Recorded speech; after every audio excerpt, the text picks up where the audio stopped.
بسم الله الرحمن الرحيم الحمد لله رب العالمين والصلاة والسلام على سيدنا محمد وعلى آله وأصحابه أجمعين. السلام عليكم ورحمة الله وبركاته. Alhamdulillah, we are in the second part on parenting in a pandemic. But this is actually, this particular topic that we're going to be covering this evening is really something that's going to be relevant whether we're in a pandemic or otherwise. And this particular topic is about preparing our children for Ramadan. I'm sure all of you are very excited, like me, of entering into the month of Ramadan.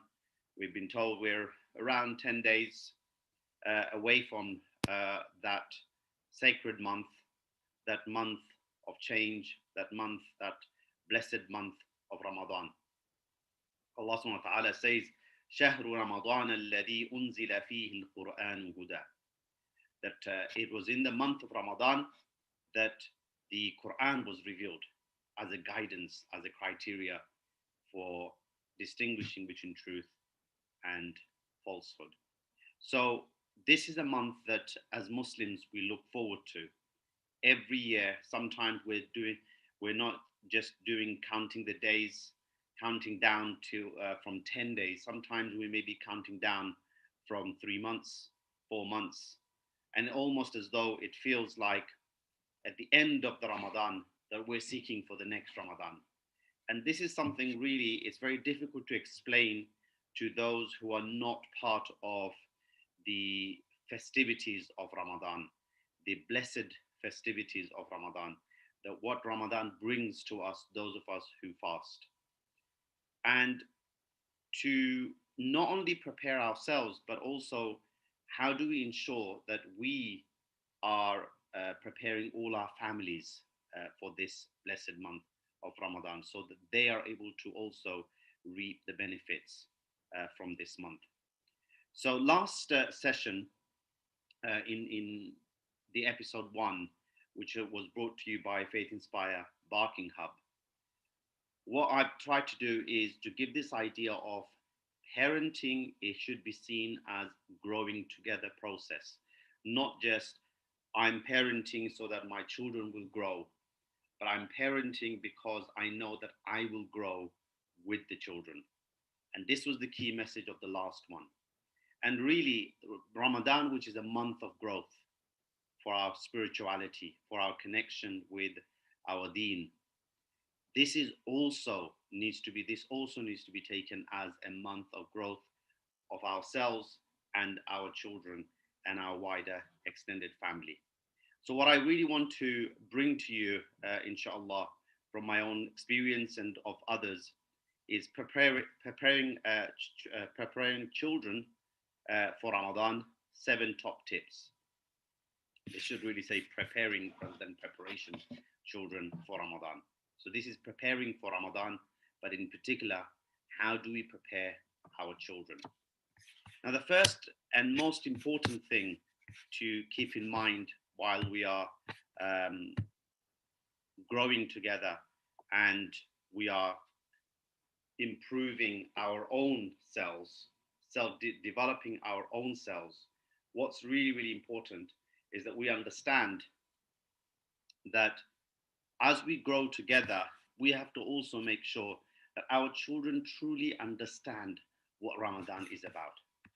And here I want to mention one thing that often when you ask children, and for adults for that matter, what we are told is that Ramadan is about is a way for us to feel how poor people feel. That's the purpose of Ramadan. And this is far from the purpose of Ramadan. It may come as a byproduct of fasting, that when we're fasting, we're keeping away from food, and so therefore we feel the hunger, and so therefore we care more for the poor. But when we start teaching our children that this is the true purpose of Ramadan, we're missing a very, very important point. And I think in order to be prepared for Ramadan, one of the key idea we need to impart to our children and to our communities is what is the purpose? Why? And even there are our non-Muslim colleagues and our friends, our neighbors, they may wonder why bother to keep away from fasting, keep away from food and drink and the pleasures of life simply from very early in the morning till now you could argue late at night, from perhaps 3 o'clock in the morning till 9 o'clock at night. So these are very, very long hours. Why bother? And it's really important that we understand ourselves. Ramadan or fasting is one of the five pillars upon which Islam is built.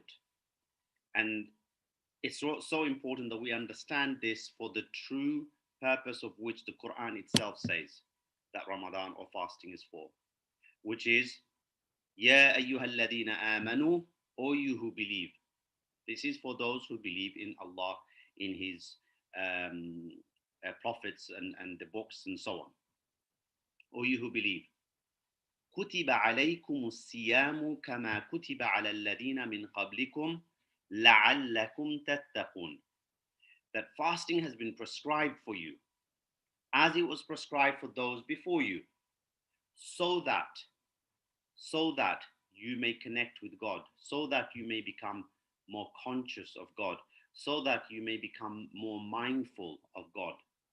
And so here, لَعَلَّكُمْ تَتَّقُونَ, the purpose being taqwa is the core purpose. And this, I know sometimes when we're trying to explain to children, this can be a really difficult thing to do, because you think, well, how do I explain that? I might as well just go with the, we just want to feel what poor people feel. But they're going to miss a very important lesson if we don't communicate that. And to simply say, we want to become more mindful of God. We want to be better human beings. We want to be better Muslims. That itself covers part of that. That then gives you a sense of purpose, that what we're doing in this month is we want to do everything we can to better ourselves, to improve ourselves, to become better than we are. Both in our conscious minds, consciously we become more aware of things, more aware of our roles and responsibilities as human beings and as Muslims, but also of others around us and of our own selves. This is something that should be an ongoing process that we develop both within ourselves and those around us. So this core purpose of Ramadan is something that needs to be understood. And that's something that we not only need to understand ourselves, but we need to make sure that our children and our families truly understand the core purpose of Ramadan. During the month of Ramadan, the Prophet ﷺ used to apportion to Ramadan a degree of worship that was not set aside in any other month. So worship has to be at the center with all our works that we do during the day, but during the night and during the extra time that we have, remembrance, dhikr of Allah, recitation of the Quran, learning, providing advice and training. So all of these things were part of the Prophet's Ramadan. His nights were spent in dua, in supplication, and in humility to Allah subhanahu wa ta'ala, seeking his help, support, and guidance.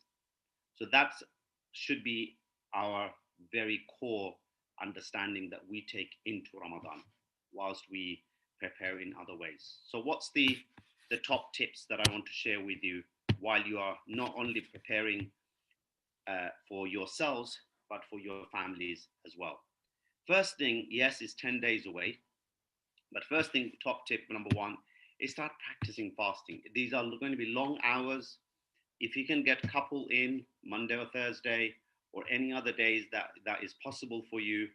The Prophet says, I'm used to fast till one would say that he would never stop fasting, and he would abandon fasting till one would say he would never fast. I never saw the Prophet, one of the companions of the Prophet says, I never saw the Prophet for a whole fasting for a whole month except the month of Ramadan, and did not see him fasting in any month more than in the month of Sha'ban, which is this month of Sha'ban. And this is mentioned in a hadith of Sahih al-Bukhari. So top tip. Now here you might say, well, how is it a top tip for preparing children? There's two things here. First of all, you preparing is also part of preparing our children, because it's not, remember, this is not separate. Parenting and giving tarbiyah to our children is not separate from ourselves. First and foremost, they may even ask you, you don't normally fast as much, or you may normally not fast at all in other months other than Ramadan. They would know that you are fasting, you are preparing for what's to come. And that itself is education, that itself is preparing them. If some of the older children, they can get involved, maybe they do a one or two, or even thinking about when we have our dinner, we may change our dinner time to one that is after Maghrib, before the month of Ramadan. That's something I will come back to in terms of routines later on, as well as we prepare for Ramadan. So the first top tip one has to be practice one or two fasting, or however many that you can, inshallah. The second tip goes without saying, really, is recitation of the Quran. Allah subhanahu wa ta'ala says in the Quran, and I mentioned to you this too at the beginning, Ramadan is the month in which was sent down the Quran as a guide to mankind, as a clear sign for guidance and judgment between right and wrong. So practicing recitation of the Quran and getting the children to practice more recitation of the Quran. That this is the month of, it's like the month of Ramadan, the month of Quran is coming. We have to start preparing now. We don't start recitation of the Quran on the first day of Ramadan. We start now, even if it's not as frequent, a couple of days here, a couple of nights there, start recitation of the Quran. If you're not somebody used to putting the Quran on in the car or wherever you may be, in the house, as even as background, if you're doing something, that this is you're preparing. You are showing the children that you're preparing, and you are also getting them to prepare that this is going to be the month of the Quran, and we're going to start thinking about the Quran now. It might be the case you decide as a family that we're going to study, or you are going to memorize a particular surah or a particular part of the Quran, but you start having that discussion now. That would be top tip number 2. So what's top tip number 3? Well, one of the key aspects of Ramadan is charity. You think, okay, I'm trying to develop myself here, and I'm trying to improve myself. But the core purpose of Ramadan about connection and being mindful of God is being mindful of His creation, being mindful of those around us. And the best charity is that given in Ramadan. This is why sometimes we even save it till we enter the month of Ramadan to give. But why not start giving now, so that you are, again, as part of that preparation for Ramadan? It could even be that with the children, you decide, okay, we're going to set aside this to this money that we will give as charity in the month of Ramadan. You can even ask them. I know I've done this before. We decided together what kind of charity should we give in the month of Ramadan. And we decided together as a family that we would like to give it to this cause. And this also gets the children and the families involved. So charity, yes, it's more in Ramadan, but why not start the Friday before Jummah? Start giving something, but make sure the children themselves know and they themselves are involved in the process. That's the key point about preparing children for Ramadan. So we said the top tip 1 is to make sure that we try and start fasting. Top tip 2, Quran. And our top tip 3 is about charity, and you start giving charity. And even one of the things that you might even do, which is something I'm going to come back to later, is when you do a spring clean of the house, you might find there are some clothes that can be put aside in bags. You do that together. You take, especially the children who are in primary years, maybe 7 or 6 onwards, take them with you to that charity bank that you donate to. Ask them to put it in to the box or wherever you do. get them involved in that so they can see that this is something that we do as part of our not only preparation for Ramadan, but that's something we do as Muslims. Top tip 4, I've been alluding to that a little bit, which is really about creating the environment at home. Children are used to, especially our children living in the West, in America, North America, or in Europe, they would be used to the idea of um, preparing for Christmas, preparing for Easter. We are at a unique time in the sense that we have the Christian celebration or festival of Easter is right now while we're preparing for Ramadan. And you can visit the shops and you'll find eggs and rabbits and other commemorations to remember what happened to Jesus according to the Christian tradition. And so I was listening to the radio the other day, and this woman, she has a Easter tree. So we've heard of Christmas tree before, and you understand the purpose behind Christmas tree. But this the woman, she decided she's going to have an Easter tree, and it's a growing trend amongst both practicing and Christians, as well as those who tend to follow the particular tradition. So here, I'm not suggesting that we emulate in the same way, but there is no harm in. You can see a picture there on my screen of they decided the family would create a little masjid because obviously, especially in the pandemic period, children aren't going to the masjid, or even sometimes the adults aren't able to go as in numbers, is creating that sense of importance that we are now going to be entering in the month of Ramadan. Maybe even set aside prayer clothes that you will pray with for Taraweeh. Prayer place, if you have space in your house, dedicated space in your home for your daily worship. Hopefully, this becomes something that is regular after Ramadan. But why not start it in the month of Ramadan? This is a kind of a clean start and a space where you will do your prayers. Super clean. Do a spring clean of the house and say, look, just as we perhaps have guests coming, we're going to make sure we spring clean the house or we tidy up. Here, the month of Ramadan is coming.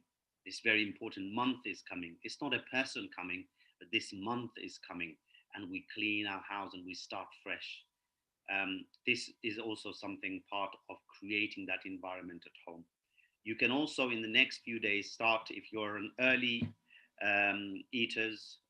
Perhaps you normally eat at 6:30, 6 o'clock, or even 7. Start to kind of delay that so that you are starting to prepare by eating after Maghrib.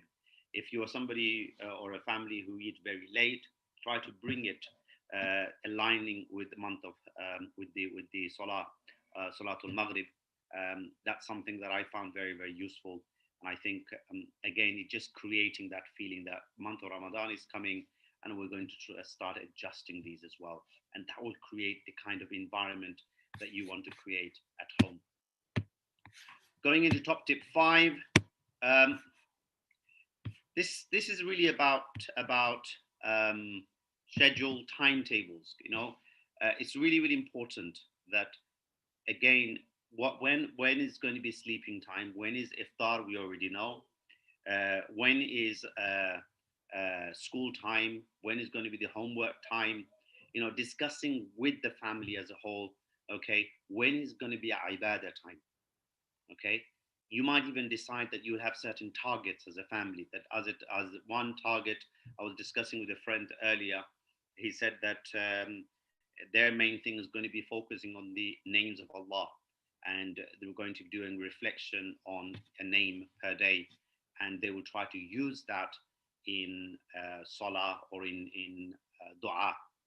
So trying to create a timetable or a schedule that will help all of you to understand these are the times that we're going to be praying, these are the times that we're going to be eating, these are the times. Some families also decide what they would eat so that they're hopefully eating healthy and eating the right stuff for iftars, and also for suhoor. What time are you going to get up for suhoor? Especially with the older children, it's very, very important that you're very clear as a family, this is what we're trying to do. It's really about planning and making it very, very clear that what one of the core, to fulfill the core purpose of being more mindful of Allah subhanahu wa ta'ala, connecting with our deen more, we're going to be requiring a lot of discipline, and that means following at some sort of a timetable is going to be very, very important. So that's my top tip 5. Top tip 6 is really, really important. I've been alluding to that all this time, is learning together. Start learning. If you maybe look at some questions, do a question and answer with each other. What would happen if I did this? Would that break my fast? um, that should be part of it, but there should be other questions that come. What other ways that we could benefit each other more? How could I truly fulfill the purpose of Ramadan? Is it okay if I swear or tell a lie while I'm fasting? Okay, what does that mean for after Ramadan while I'm not fasting? Starting to learn together. Maybe you can choose a book. I will suggest at the end of the session a couple of books that you can perhaps dip into. But certainly, being a month of Quran, you might want to choose something from the Quran. But I think the other point I would say about learning together, it doesn't have to be just reading a book or having a discussion. You might even watch something together. I know, again, a friend was mentioning that as a family they watch the Omar series, the series which is on, I think, available on YouTube. It's in Arabic with translation. They watch the Omar series together. There are other families, they have game time, so they have sometimes, because what you don't want to do is make it boring for the children. It's really, really important that it's not just all serious and all about worship and keeping away from food and so on, but trying to find ways where you are actually playing games and so on. So that would be learning together, creating an excitement. And I want to really finish off with this idea of leisure time. So as we move on in Ramadan, especially in the latter part, it does get a lot, because you are very serious and you are trying to hopefully remain disciplined, and children can see that. And it's really, really important that we do have some game time. We have time for laughter, and especially when we're not able to invite others to our houses, finding ways of connecting with other members of the family, either through Zoom, eating together on Zoom. I know some families have done that last year. We have to be just creative as much as we can to create that leisure time as much as possible. And of course, needless to say, and Eid, that will be coming up as well. One thing I would suggest with Eid is try to prepare things like Eid clothes or Eid gifts. If you can, in the next 10 days that we have, try to start getting those now, rather than spending a lot of time in the month of Ramadan, actually, using, especially, subhanAllah, we are very busy preparing for Eid and spending a lot of time on these things in the last 10 days or the last 3-4 days, when probably the most important of the days of the month of Ramadan is those last 10 days. So prepare the Eid clothes or the gifts and so on, before the month of Ramadan. But definitely things like the menus, why not decide the menus together? See if the children themselves, and I'm talking about 5-6 year olds here as well, what would you like to eat? What would you, especially if you're not used to that, they get to see, well, when it comes to the month of Ramadan, we have a say in this. We are involved in this. So these are my 7 top tips. Inshallah, I hope this is really, really useful. So the first one, as I mentioned, was practicing fasting, both by yourselves, but obviously children are aware that you're fasting, and where possible, get children involved as well.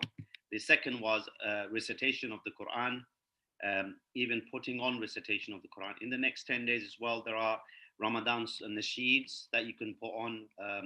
I think there is a Ramadan song by Maher Zain, possibly by others as well.